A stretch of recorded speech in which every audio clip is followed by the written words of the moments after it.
ازيكم عاملين ايه النهارده؟ بقى مش هنطبخ طبعا ولا هنعمل حاجات من دي، ولكن هنقول شوية معلومات كده عن الخضار. ازاي تنقوا الخضار الصح، ازاي تحافظوا على الخضار اللي انتوا بتشتروه، او ازاي تقدروا تخزنوه ومدة التخزين بتاع الخضار ده.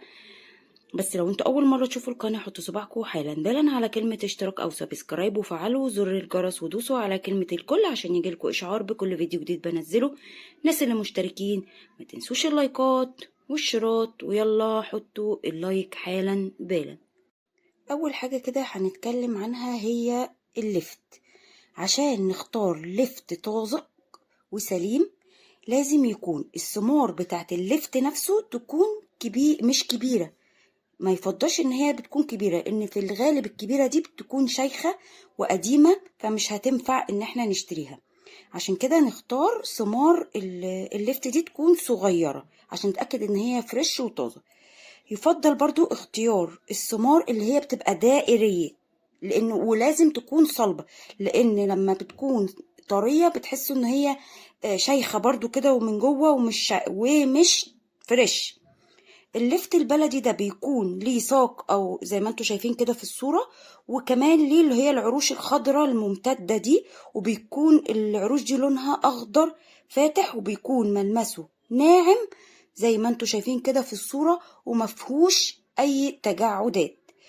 ارجو ان انتوا تحطوا اللايك للمعلومة البسيطة دي واعملوا بيها عشان ان شاء الله تشتروا لفت فريش وطازة وما يبقاش شايخ من جوه ومش سليم.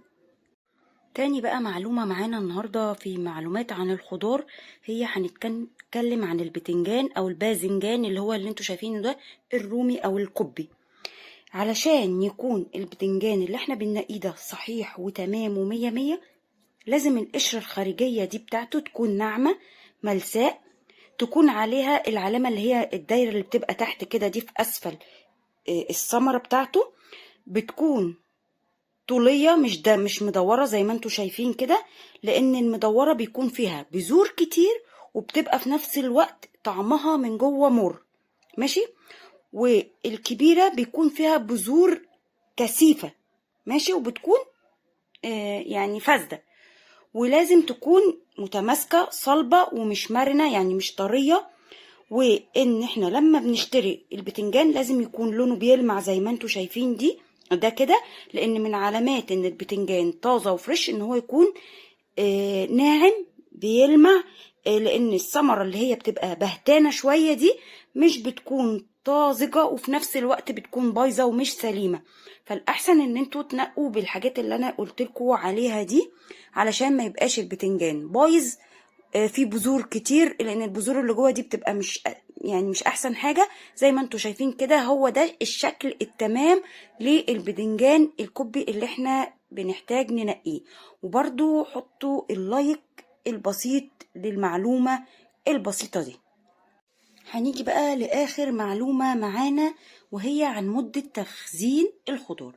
أول حاجة هنقولها البصل ده مدة التخزين بتاعته بتبقى 3 شهور، وبتكون في مكان جيد التهوية.